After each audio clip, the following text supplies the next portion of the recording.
Exercice. Donner la limite d'une switch est définie par une intégrale avec un changement de variable. On va utiliser un changement de variable pour résoudre le problème. Soit n appartient à la suite numérique définie par n égale l'intégrale entre 0 et 1, x sur 1 plus x à la puissance n d de x. Calculer les trois premiers termes de la switch. Ensuite, on va calculer l'intégrale de n pour tout entier supérieur ou égal à 3. Et enfin, on va déduire la limite de la switch in. Pour la première question, calculer les trois premiers termes de la switch in. Donc on calcule I0. I0 ça fait l'intégrale entre 0 et 1. X sur 1 plus x sur la puissance 0 d de x. Ça fait 1, donc il reste seulement l'intégrale entre 0 et 1 de x d de x. Et la primitive de x c'est x carré sur 2 entre 0 et 1. Ça fait 1 sur 2. Ça implique que I0 égale à 1 sur 2. I1 égale l'intégrale entre 0 et 1 x sur 1 plus x 1 d de x. Donc on va ajouter et extraire 1. Donc x plus 1 moins 1 sur x plus 1 d de x. Donc ça fait l'intégrale entre 0 et 1, x plus 1 sur x plus 1, ça fait 1, moins 1 sur x plus 1 d de x.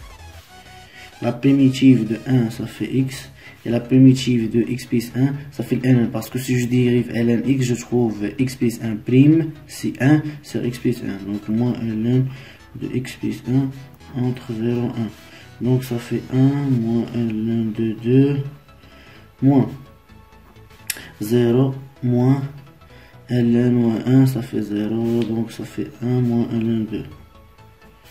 Tout ça implique que I1 égale 1 moins ln 2. Maintenant pour I2, I2 égale l'intégrale entre 0 et 1, x sur 1 plus x, le tout carré d de x. Comme vous remarquez ici au dénominateur, on a 1 plus x tout carré. Alors on va faire un changement de variable. Pour faciliter la tâche, on pose t égale 1 plus x. Ça équivalent à dire que x égale t moins 1 implique que d de x égale dt.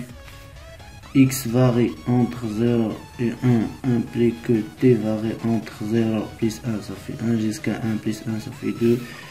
Donc I2 égale l'intégrale.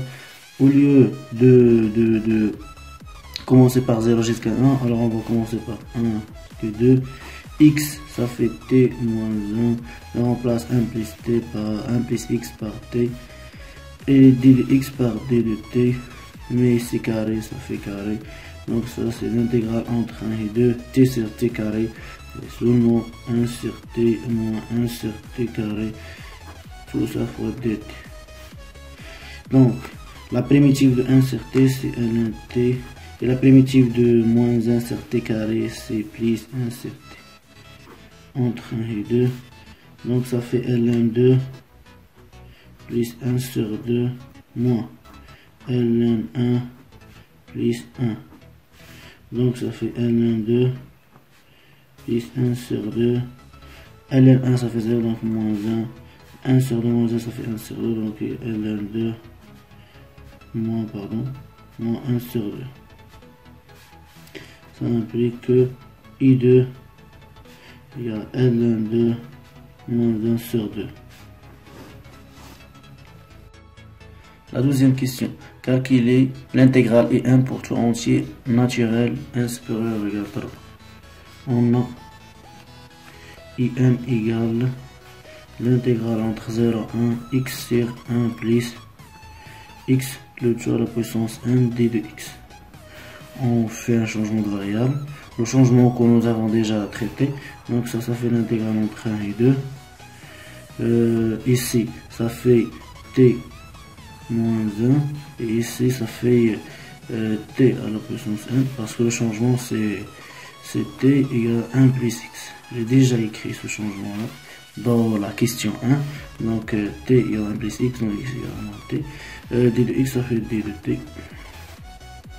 Donc ça égale l'intégrale entre 1 et 2.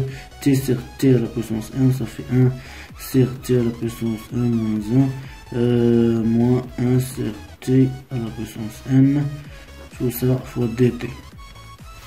Ça égale la primitive de t à la puissance 1 moins 1. Je vais faire monter 1 moins 1 ici, donc il va devenir, bon, je ne vais pas sauter les étapes, donc l'intégrale entre 1 et 2, t à la puissance moins n plus 1 moins t à la puissance moins 1.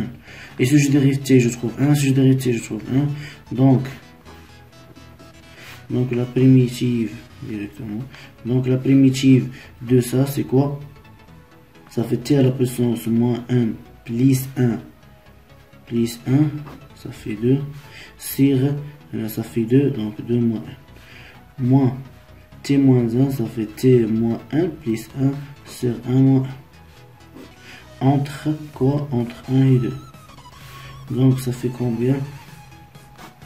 Ça fait 2 à la puissance 1 plus 1, ça fait 2 moins 1 sur 2 moins 1 moins 1 moins 1. Ici je trouve quoi? 2 à la puissance moins 1 plus moins quoi? Moi si je remplace par 1, je trouve 1 sur 2 moins 1 moins 1 sur 1 moins 1. Donc je vais faire avoir le nom dénominateur, donc 2 moins 1 fois 1 moins 1, je trouve 1 moins 1 fois 2 à la puissance 2 moins 1, moins 2 moins 1 fois 2 à la puissance moins 1 plus 1, moins, ici ça fait 2 moins 1 fois 1 moins 1, ici ça fait 1 moins 1, moins 2 moins 1. Donc, égale quoi? Égale, je développe, je trouve 2 à la puissance 2 moins 1 fois 2 à la puissance 2 moins 1 moins 2 à la puissance moins 1 plus 2 plus 1, 2 à la puissance moins 1 plus 1 sur 2 moins 1 fois 1 moins 1 moins 2 moins 1 fois 1 moins 1. Ici je trouve 1 moins 1 moins 2 plus 1. Je simplifie avec 1 moins 1. Ici je simplifie avec ça. Parce que 2 moins 1, 2 moins 1, moins 1, ça marche. Donc il reste 2 moins 1 fois 1 moins 1. Ici j'ai un facteur de 2 moins 1 plus 1, moins 2 à la puissance 2 moins 1. Ici 1 moins 2, ça fait moins 1, avec moins ça fait plus 1. Donc ça égale 1 plus 1. 2 à la puissance 1 moins 1, ça fait 2, sur 2 à la puissance moins 1, ça fait 2 à la puissance 4. Moins 2 au carré, 2 au carré ça fait 4, sur 2 à la puissance 1. Tout ça sur 2 moins 1, 1 moins 1. Donc ça fait 1 plus 1. 2 moins 4, ça fait moins 2. Donc ça fait moins 2 sur 2 à la puissance 1 sur 2 moins 1 fois 1 moins 1. Donc ça fait 1 moins 1 fois 2 à la puissance 1 moins 1. 1 moins 1 sur 2 moins 1 fois 1 moins 1. Donc implique que I2 égale 1 moins 1 fois 2 à la puissance 1 moins 1 sur 2 moins 1 fois 1 moins 1.